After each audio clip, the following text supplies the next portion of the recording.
খুব তাড়াতাড়ি হাওড়া স্টেশনের ভোল পাল্টে যেতে চলেছে। হাওড়া ব্রিজে যানজট কমানোর লক্ষ্যে ইস্টার্ন রেলওয়ে হাওড়ায় ভারতের দ্বিতীয় cable stayed steel deck bridge নির্মাণ করতে প্রস্তুত হয়েছে। নতুন ব্রিজটি হাওড়া স্টেশনকে হাওড়া সেতুর সাথে সংযুক্ত করবে।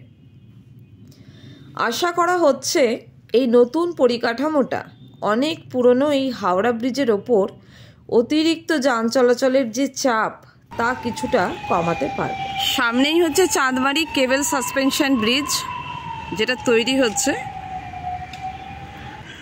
নতুন কেবল স্টেট ব্রিজটিতে 4 লেনের নকশা থাকবে এবং এর দৈর্ঘ্য হবে 134 মিটার।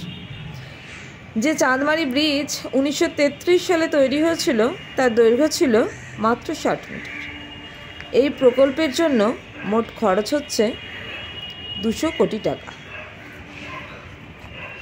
তাইওয়ান ভিত্তিক কোম্পানি বুইকন নকশা দিয়েছে এবং SP Singla construction private limited এটা তৈরি করার কাজ করছে। এই আপগ্রেডটা পুরনো চাঁদমারি সেতুকে হাওড়া ময়দানের দিক থেকে জিটি রোড হয়ে বালির সাথে যোগাযোগের জন্য প্রতিস্থাপন করবে।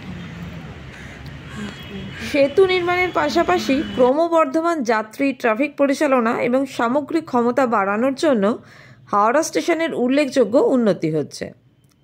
প্ল্যাটফর্ম নাম্বার 1, 7, 14 এবং 15 নম্বর প্ল্যাটফর্ম দীর্ঘ হচ্ছে, যাতে দূরপাল্লার ট্রেনগুলি স্টেশনে ঠিক মতো দাঁড়াতে পারে। তাছাড়াও 16 নম্বর এবং 24 নম্বর প্ল্যাটফর্ম তৈরি হচ্ছে এবং মার্চ 2025-এর মধ্যে এই কাজ শেষ হবে বলে আশা করা হচ্ছে। এই এক্সটেনশনগুলি স্টেশনের পরিচালনার ক্ষমতাকে উন্নত করবে এবং ট্রেন চলাচলকে সহজ করবে। আপগ্রেড প্রকল্পে হাওড়া স্টেশনের সিগন্যালিং সিস্টেমের উন্নতি করা হচ্ছে। নতুন ব্রিজটি 2025 সালের ডিসেম্বরের মধ্যে সম্পূর্ণ হবে বলে আশা করা হচ্ছে এবং হাওড়া ব্রিজের যানজট কমাতে সাহায্য করবে, যা যাত্রীদের খুবই সুবিধা করবে বলে মনে করা হচ্ছে। অতিরিক্তভাবে নতুন প্ল্যাটফর্ম, আপগ্রেড সিগন্যালিং সিস্টেম সহ স্টেশনের উন্নতিগুলো হাওড়া স্টেশনের মধ্যে দিয়ে যাতায়াতকারী যাত্রীদেরকে সেফটি প্রদান করবে। পুরনো সিগন্যালিং সিস্টেমকে আধুনিক ইলেকট্রনিক ইন্টারলকিং সিস্টেম দিয়ে প্রতিস্থাপন করা হবে। এই সিস্টেম ট্রেনের সময়সূচিকে উন্নত করবে।